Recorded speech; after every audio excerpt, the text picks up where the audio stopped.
First question comes from Zach Rector 20 on Instagram. He says, how worried are you about Julio? This could have been a storyline in itself. Not worried. I'm not worried. I don't love that he continues to get off to slow starts in April. This also happens to be the worst of the 3 starts he's gotten off to. We're talking about a 44 WRC plus right now. I know Julio's going to figure it out. He is the last player on the team I'm worried about. But when they need him to win games early in April, it doesn't help that he's putting up those offensive numbers. Outside of the game-winning hit against the Red Sox, it is a little bit frustrating because, as we know, they missed the playoffs by 2 games last year. These April games do matter. I think we can use different terminology. I'm not worried about Julio. I'm just kind of, I would say I'm disappointed with the fast starts. I'm sure he understands he needs to play better in April. Like he knows that. And I think it really boils down to he's got to just hit the ball in the air.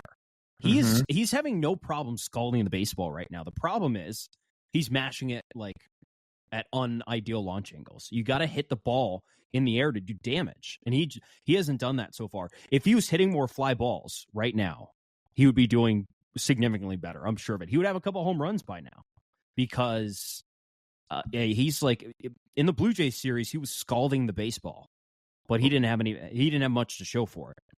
Would you like some numbers to contextualize that? Sure. His fly ball rate last year, 24.5%. Right now it sits at 12.1%. He's not hitting the ball in the air at all, basically. Yep. He's hitting the ball hard. Now, his Savant page is about league average in terms of his hard hit profile right now. There are points, I should say, where Julio's hit the ball hard, like we saw in the Toronto series. But those hard hit balls have been low line drives and ground balls. They haven't been fly balls. And the fly ball plus hard hit ball, that's where the power and the home runs start to play a factor. That's where the damage happens. We haven't seen that yet. And it continues to just be, when I say like disappointed in Julio, like we cannot say enough how much this team goes as Julio goes. How many of these Mariners problems would not exist if Julio Rodriguez was scorched earth the first 2 weeks of the season? Would you not be complaining as much? Probably not. Probably not. I don't think we'd be complaining all that much, to be honest. I didn't mean to speak for you, but I'm pretty confident to say we'd be complaining a whole lot less if the Mariners managed to get average pitching and an unbelievable Julio for 2 weeks. Like think about like how many problems that solves for the Mariners if he's able to do that. I mean, we saw what happened in August. 100%. It tells everything. It tells the entire story. So when Julio is unable to do what Julio usually does, it magnifies everything else, which we don't like, which is not a good thing. 100%. That's all I was going to say. You can speak for me because I was going to say the same thing. It's 100%. That's true. I think obviously he's going to turn it around. Obviously, we'd love to see him get off to some faster starts because we talked about how important a fast start in April would be for him. And yeah, I think there would be a lot less to talk about right now if Julio was going off. The Mariners are 5-8 right now. If Julio was scorching the ball already, they'd be what? They'd probably have an additional at least 1 win, maybe 2. Maybe they'd be 7-6 right now, and we'd be talking about 8-5 or that. And then we just talk about, okay, the starting pitching needs to get a little bit better, but you know what? You know what nobody's worried about? The effectiveness of this starting rotation, because Luis Castillo, George Kirby, everybody is way too good to keep this up all year. Right. But Julio's not hitting right now, so it's a little bit more of a magnified story that the offense was the highlighted issue a lot of last year, and so far through 13 games, it's been up and down so far this year.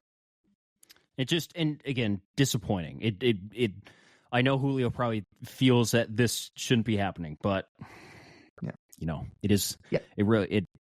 What? No, at some point we're going to look back on this and laugh because again, we're not worried about Julio Rodriguez. At some point, he's going to break out of this by going 13 for 20 with a couple of home runs, some stolen bases, a couple great plays in the field. They'll put it behind him. But yes, these games all matter in April. We saw the Mariners miss the playoffs by 2 games last year. They got off to a slow start. They have gotten off to some slow starts the last few years, and it hasn't helped them. Mm-hmm. Think of it. Believe exactly 1 year ago was that when they blew that game against the Cubs, right? Just for some perspective. Is that right? Was that a year ago today when they went up big and Chris Flexen gave up 8 runs or something like that? Yeah. No, here's the story. You and I it's 8-1. You and I are like, all right, let's record now. Game's over. Right? I think that's how it was. I forgot. And then in the middle of it, look, it's like, what? I'm pretty sure that's what it was. You know, now that you say that, that rings a bell. That was not fun. No. And probably the last time we tried recording during a game, unless it was an emergency. So. We were pretty early on back then. So you know what? We learn as we go. Yeah, we do.